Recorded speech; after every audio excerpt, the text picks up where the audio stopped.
In today's video, I'm going to be showing you how to fix Facebook Marketplace not showing. If this video sounds helpful to you, then make sure you watch it until the end. Now, as you can see on the top, there is no option of Marketplace. Now, to simply enable it, you'll need to toggle it on from your settings.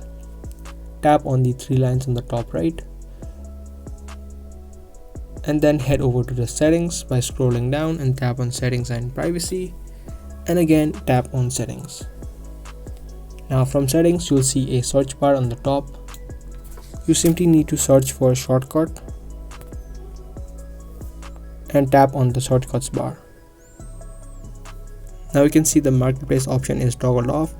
To toggle it on, you can simply tap on this arrow and tap on auto. Now after you do that, you can head back and you can see that the marketplace option is now showing. So that's how easily you can fix Facebook Marketplace option not showing. If this video was helpful to you, then make sure to subscribe, share and give this video a thumbs up. That's all for today. Thanks for watching.